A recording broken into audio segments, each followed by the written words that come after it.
Salut à toutes et à tous les amis, on se retrouve pour la review des Friday Night SmackDown du 15 décembre 2023, donc le dernier SmackDown en date. Et donc pour commencer le show, on a eu la promo de Roman Reigns qui effectuait donc son retour, sa première apparition depuis un sacré paquet de temps, donc c'était quand même assez intéressant de voir le fait que Roman Reigns soit présent dans les, dans ce SmackDown-là, étant donné que ils auraient pu le faire autrement, mais ils ne l'ont pas fait, donc c'était quand même une bonne chose de voir la présence de Roman Reigns pour ce SmackDown-là avec un Randy Orton qui l'a interrompu. Donc on a eu un début de teasing pour le Royal Rumble. Donc Randy Orton a challengé Roman Reigns, mais Roman Reigns n'a pas souhaité l'accepter, bien évidemment que c'est lui qui décide, ça c'était sûr, mais je pense que la WWE va construire petit à petit la feud. C'est quand même une bonne chose de voir un Randy Orton vraiment mis en avant là-dessus. Par rapport à ça, je vous disais, mais bon, Jimmy Uso, Randy Orton, on l'a vu 15 minutes. Enfin, on l'a vu quand même assez souvent. Il faudrait peut-être un petit peu changer le disque du côté de la WWE et nous mettre des meilleurs adversaires. Mais c'était quand même un bon segment. Ça a été positif pour lancer ce show. Ensuite, après, donc, on a eu le match entre Carmelo Hayes, le pic de la NXT, et Grayson Waller dans le tournoi pour déterminer un prétendant numéro 1 au titre des États-Unis. Match qui a été quand même assez intéressant entre deux anciennes superstars de NXT qui se connaissent quand même pas mal du tout. Donc le fait qu'elles se connaissent, c'est une bonne chose, même si la WWE sait très bien ce qu'elle fait. Là, les deux hommes se connaissaient vraiment réellement, donc c'est d'avoir dans les prochaines semaines qu'ils vont nous faire. Mais bon, je pense que la WWE sait très bien ce qu'elle fait avec donc Carmelo Hayes. Mais bon, le match en lui-même, il a été vraiment, vraiment correct. Et j'ai pas envie de dire qu'il a été bon ou intéressant, mais il a été quand même pas mal du tout parce que franchement, Grayson Waller n'a pas sous-estimé Carmelo Hayes comme Carmelo Hayes n'a pas sous-estimé Grayson Waller, mais la rencontre en elle-même a été vraiment sympathique à regarder parce que tu vois que les deux hommes, ils ont besoin de se faire confiance et là, ils se faisaient réellement confiance et tu sentais l'alchimie qu'il y avait entre les deux. Et franchement, la construction de la rencontre a été bien faite. Carmelo Hayes donc se qualifie pour les demi-finales du tournoi pour le titre des États-Unis qui auront lieu la semaine prochaine. SmackDown a déjà été tourné. Bon, belle victoire de Carmelo Hayes, c'est forcément un point positif, mais bon, c'est un ancien champion NXT, donc c'est pas la première fois que ces deux-là s'affrontaient, mais c'était quand même assez intéressant de le faire. Ensuite, après, donc, on a eu Randy Orton qui a retrouvé LA Knight dans les backstage. LA Knight a donc fait en sorte que tout simplement, euh, tout simplement, la WWE fasse un teasing de lui Orton. Enfin bref, c'était quand même positif. Ensuite, après, donc, on a eu le second match, le dernier quart de finale, on va dire, match du premier tour pour le tournoi à partir des États-Unis. Kevin Owens contre Austin Theory. Et là, la rencontre, elle a été vraiment incroyable. Enfin, j'ai pas d'autres mots, je l'ai trouvé vraiment très très bien. Très très bien faite, très très bien utilisée et très bien, comment dire, très bien tournée. Mais bon, en elle-même, la rivalité pour moi, elle dure depuis beaucoup trop longtemps. Ça fait quand même un paquet de temps que la rivalité dure.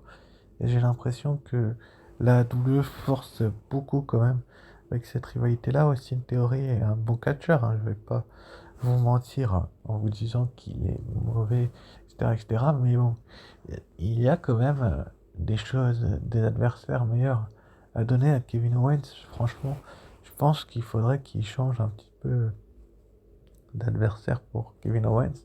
Bon, là, ça a été dans le cadre du tournoi, donc ils vont plus s'affronter avant un certain temps, je pense. Donc c'est quand même une bonne chose de le voir ainsi, même si je pense que la WWE des choses à construire par la suite, mais on va bien voir. Ensuite, après, donc Kevin Owens et Carmelo Hayes se sont croisés en backstage et ils ont eu une petite discussion amicale. Enfin, amicale, en tout cas, ils se respectent. Et ça, c'est une bonne chose pour leur match de la semaine prochaine, le fait qu'ils se respectent, parce que deux catcheurs qui se respectent pas, ça n'aurait aucun sens. Mais là, on sent quand même que les deux lutteurs, les deux protagonistes se respectent. Bon, bref. Ensuite, après, donc, on a eu Damage Control qui nous a fait une petite promo dans les backstage où tout simplement Bailey a dit que les Kabuki Warriors visaient les titres par équipe féminin, que elle va récupérer le titre de Rhea Ripley, mais elle a un peu snobé Dakota Kai. Est-ce que c'est fait exprès ou pas du tout? On verra bien. Ça se passera dans les prochaines semaines. Ensuite, après, donc, on a eu le tag team match entre les Kabuki Warriors, Asuka et Kairi Sane contre Michin et Zelina Vega. Encore un match, pas...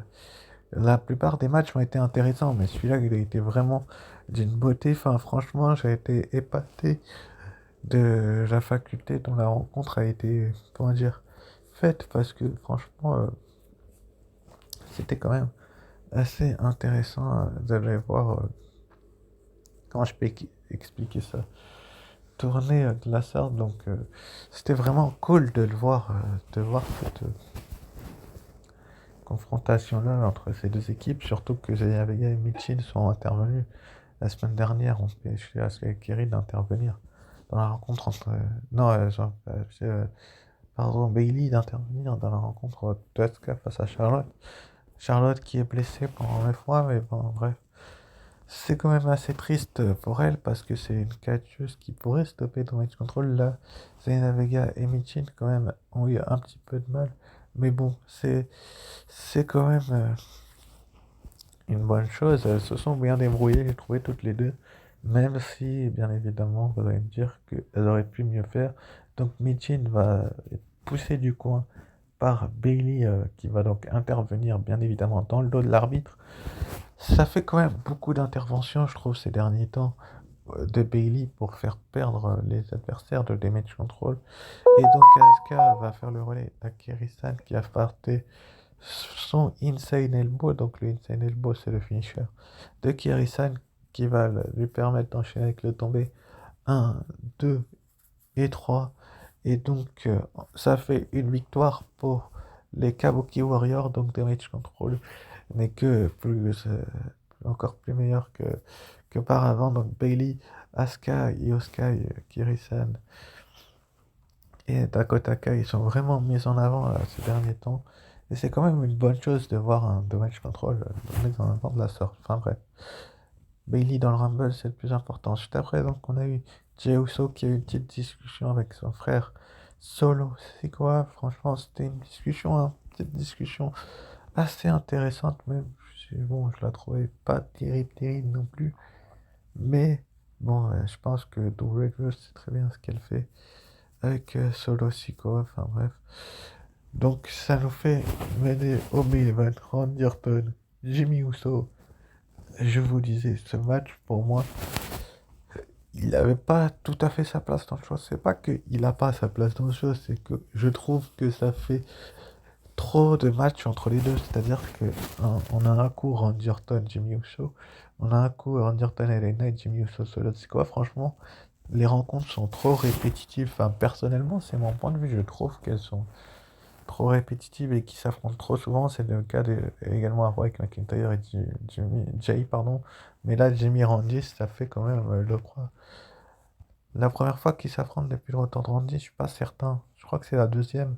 Ça commence à faire beaucoup, surtout qu'on connaît le résultat du match, quand même assez prévisible, même si je pense que la WWE pourrait faire des choses un peu moins prévisibles. Voilà, elle ne l'est pas tout à fait.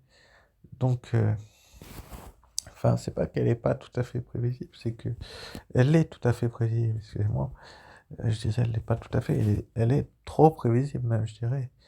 Dans les prochaines semaines, ça peut être une bonne chose de voir Randy Orton gagner. C'est le cas.